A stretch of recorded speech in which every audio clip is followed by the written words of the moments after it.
Дархуул аймгийн Хонгор сумын 1-р багийн нутагт орших Цулцгын голын нарсан ойн 1114 гаан талбайг хамардаг. Сүүлийн үед нарсан ойд хортон шавьж тарж байна гэдэг иргэдийн мэдээллээр ойн анги судалгааны ажлыг 1010 га газарт хийжээ. Судалгаагаар эгэл бэрийн сүлт гэдэг хортон шавьж 24 га газарт тархсныг тогтоосон байна. Одоо голын иргэний 1000 метрийн 20-т зурсан ойн сандаа орж идэг ийм ой байгаа.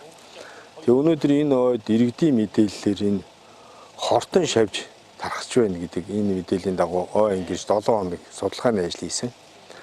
За нийтдээ бол 1010 га орчим газарт судалгааны ой хийгээд яг энэ эгэл бэрийн сүлт гэдэг хортонны тархсан 24 га газрыг бол тогтоогоод байгаа. За голомт нутаг нь бол нэг 5 га орчим байх шиг байна. Энэ эгэл бэрийн сүлт гэдэг ирэх нь бол хайрсан далавчтны багийн долгиолог судалт ирвэхэ гэдэг овгийн эгэл бэрийн сүлт гэдэг ийм зүйл ирэх байгаамаа. Эмэгчин нэг удаа өндлөхтөө багцсандаа 300 орчим өндөг гаргадаг. Өмнө нь энэ хортон бол судалгаагаар байгаагүй Цулцгын нарсан ойд.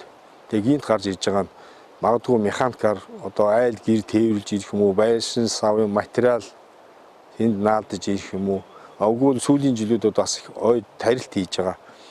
Гадаад орноос авчирж тарьсан модноос ч юм уу ийм шалтгаануудаар одоо энэ хортонд харж байна гэж үзэж байгаа. Тэгээ одоо энэ хортонтой тэмцэх ажлыг ард иргэдэд хэлж таниулах, мөн тэдний оролцоог одоо авч ажиллах ийм бодлого боловсруулалт ажиллаж байна. Манай орны Хинтээ, Архангаа, Өвөрхангаа, Сэлэнг аймагуудад Цулцгын нарсан ойд тархсан хор хөнөөлтөй эрвээхээ элбэг тархжээ. Шалтгаан нь ойн зүй тогтол алдагдж байгаатай холбоотой гэж байгаль орчны мэрэгчлэтнүүд тайлбарлаж байна. Нэгэнт тархсан хортон шавьжаас нарсан ойгоо хамгаалахаар ойн мэрэгчлийн анги аж ахуй нэгж байгуулах иргэд аймаг орон нутагтаа хамтран бодлого боловсруулан ажиллаж эхэлжээ.